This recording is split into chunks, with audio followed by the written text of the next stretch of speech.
It was previously thought that the 1.5% of the human genome that makes up the protein-coding genes within were the only parts that were functional, while the other 98.5% was known as junk DNA, and hence was not functional, and was just a disorganized array of genetic information that descended from genes that were functional in genomes of species that were ancestoric to that of the human species.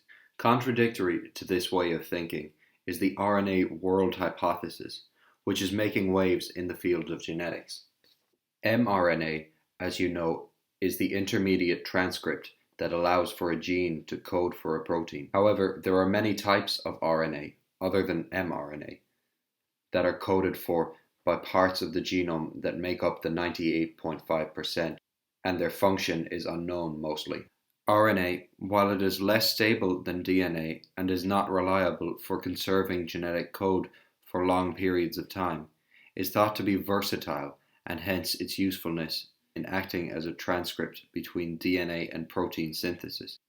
With this in mind, the RNA world hypothesis contends that because of RNA's inherent versatility, at the beginning of life it had two roles, which will now be described as follows in the context of how these two roles manifest in human genetics today.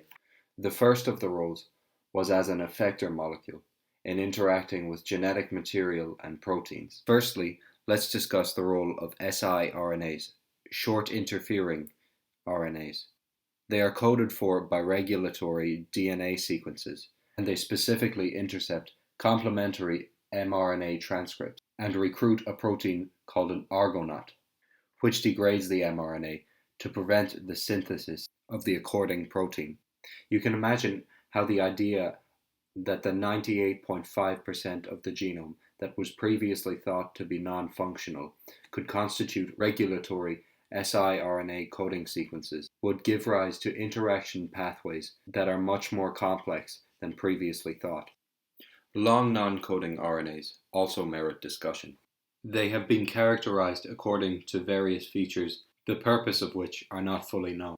Some lie partially within the exonic regions of a gene and code in the opposite direction, while others reside between exonic regions. What is known about long non-coding RNAs is that they are involved in genetic regulation, but further study and characterization is required to understand their function. The second role postulated by the RNA world hypothesis is that RNA can self-replicate.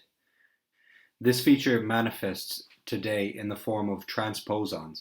Retrotransposons are RNA sequences that can be converted back to DNA and integrated into the genome somewhere other than the original coding sequence, while DNA transposons do not require transcription and can simply excise themselves and migrate to different parts of the genome and self-integrate. It is thought that as much as 40% of the human genome can be accounted for by the self-replicating activities of the transposons throughout evolution. It is now estimated that as much as 85 to 90% of the genome codes.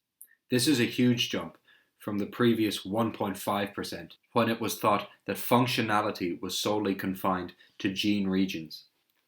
A project known as the Encyclopedia of DNA Elements has come to prevalence in having managed to assign at least one function to 80% of the elements in the human genome.